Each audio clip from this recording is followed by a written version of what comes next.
आपण पाहताय महाधुरळा. कोल्हापूर जिल्ह्यातील सुझुकीची एकमेव डीलरशिप म्हणजे मोहिते सुझुकी. 16 वर्षांच्या प्रदीर्घ अनुभवासोबत तुम्हाला इथे मिळेल सेल्स, सर्व्हिसेस आणि स्पेअर्स एकाच छताखाली. 18% GST सह विविध योजनांचा लाभ घेण्यासाठी भेट द्या मोहिते सुझुकी, काळा नाका, कोल्हापूर. मोहिते सुझुकी, उद्यमनगर, कोल्हापूर आणि मोहिते सुझुकी, सानेगुरुजी, कोल्हापूर. आजच आपली गाडी बुक करून दसरा आणि दिवाळीचा आनंद द्विगुणित करा. नमस्कार, महाधुरळा युट्यूब चॅनलमध्ये मी गुरु बाळमाळे आपल्या सर्वांचं मनापासून स्वागत करतोय. सध्या कोल्हापूर महापालिकेत महायुतीमध्ये प्रचंड रस्सीखेच सुरू आहे. भाजप, राष्ट्रवादी, शिवसेना, शिंदे गट आणि आता चौथा व्हिडिओ येतोय जनसुराज्य. या चौघांच्या जागा वाटपासाठी आता प्रचंड स्पर्धा सुरू झाली आहे. या पार्श्वभूमीवर राष्ट्रवादीनं 33 जागांची मागणी केली आहे. 15 जागा देण्याची तयारी भाजप आणि शिवसेनेने दाखवली आहे. 15 जागेवर आता मंत्री हसन मुश्रीफ समाधान मानणार का? जादा जागा किती मागणार, किती जागेवर तडजोड होणार, याची आता चर्चा जोरात सुरू आहे. आज या संदर्भात बैठक आहे. आजच निर्णय होईल अशी शक्यता नाही. आणखी 2 दिवस या बैठकांचं घोराळ सुरू राहील.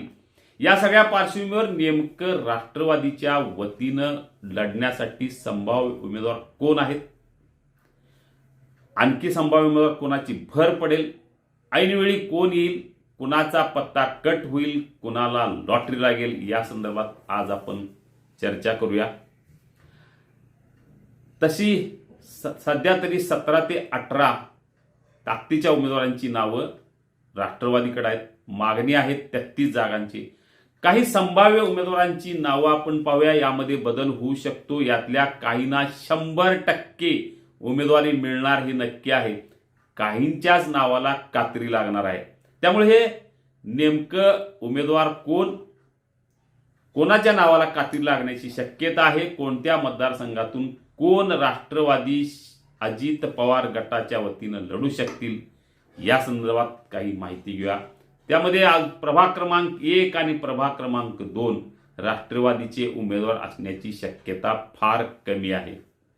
प्रभाग क्रमांक 3 मध्ये 2 उमेदवार इच्छुक आहेत. त्यामध्ये महेंद्र चव्हाण आणि प्रकाश कुंभार यातल्या एखाद्याला उमेदवारी कदाचित मिळू शकते. प्रभाग क्रमांक 4 मध्ये योगिता प्रवीण कोडोलीकर यांची उमेदवारी जवळजवळ निश्चित आहे. प्रभाग क्रमांक 5 मध्ये सध्या तरी राष्ट्रवादीकडून कोण दिसत नाही, चर्चेत नाही. प्रभाग क्रमांक 6 मध्ये प्रकाश गौंडी, जे 2-3 वेळा निवडून आले, त्यांच्या घरात अनेक वर्षे नगरसेवक पद आहे. त्यांच्या पत्नी माधवी गौंडी महापौर होत्या. त्यामुळे प्रकाश गौंडी हे वजनदार नाव आहे. त्यामुळे त्यांना तिकीट मिळणार हे जवळजवळ नक्की आहे.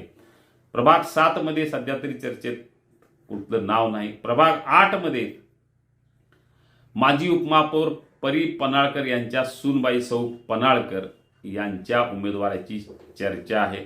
प्रभाग 9 मध्ये सध्या तरी राष्ट्रवादीचं कोण दिसत नाही. प्रभाग 10 मध्ये महेश सावंत, स्थायी समितीचे माजी चेअरमन महेश सावंत यांचं नाव चर्चेत आहे, जवळजवळ निश्चित झालेलं आहे. प्रभाग 11 मध्ये माजी उपमहापौर संभाजी देवणे यांचं नाव चर्चेत आहे. प्रभाग 12 मध्ये 2 नावं जवळजवळ निश्चित आहेत. त्यातलं एक नाव तर नक्कीच आहे, कारण शहर अध्यक्ष आहेत, त्यामुळे त्यांना तिकीट दिल्याशिवाय पुढे जाऊ शकत नाही. आदिल फरास यांचं नाव फायनल. दुसरी एक तिकीट त्यांची मागणी केलेली आहे, ती माजी महापौर हसीना फरास. त्यामुळे 1 की 2 यावर घोडा अडलाय, पण एक नक्की आहे, आदिल फरास यांचं नाव. प्रभाग 13 मध्ये अजून फारसं चर्चेत नाव नाही. प्रभाग 14 मध्ये शिवाजी डवरी यांचं नाव सध्या चर्चेत आहे. प्रभाग 15 मध्ये संदीप कवाळे यांचं नाव पुढे येऊ शकतं, हेही नाव चर्चेत आहे. तिथं अजून काही घडामोडी शेवटच्या क्षणापर्यंत घडण्याची चिन्ह आहेत. सध्या तरी संदीप कवाळे किंवा त्यांच्या घरातल्या अन्य कोणाचं नाव चर्चेत आहे, फायनल झालेलं नाही. प्रभाग 17 मध्ये 2 नावं चर्चेत आहेत, झहिदा मुजावर आणि कमलाकर भोपळ्याची नावं चर्चेत आहेत. एखाद्याला तिकीट मिळू शकते. प्रभाग 18 मध्ये शिवानी गुजर यांचंही नाव जवळजवळ निश्चित होण्याची चिन्ह आहे. प्रभाग 2019 मध्ये मानसी लोळगे, सुनील पाटील ही 2 नावं चर्चेत आहेत.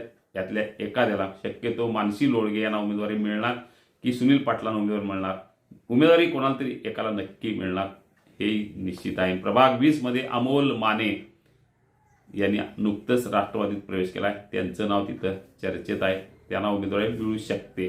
म्हणजे उमेदवारांची ही नावं आपण घेतली आहेत. यातल्या सगळ्यांनाच उमेदवारी मिळेल का? खात्री नाही. यातल्या सगळ्यांची नावं कापली जाणार का? 100% नाही. यातले काही जण 8 ते 10 जणांची उमेदवारी ही 100% फायनल आहे. काहींची नावं वाटेवर आहेत, काहींची नावं कात्रीमध्ये अडकलेत. आता उत्सुकता आहे ही यादी जाहीर होणार कधी, कारण जाहीर करण्यापूर्वी भाजपची मान्यता घ्यायला पाहिजे, शिवसेनेची मान्यता घ्यायला पाहिजे. कारण समोरचा उमेदवार कोण हे ठरल्याशिवाय आपला उमेदवार कोण हे पण ठरत नाही. यामुळे या ठरवाठरवीत अजून 2 दिवस निश्चितपणे जाणार.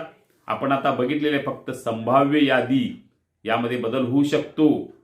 पण महाधुरळाचे आत्तापर्यंतचे बरेच अंदाज तंतोतंत खरे ठरल्यात.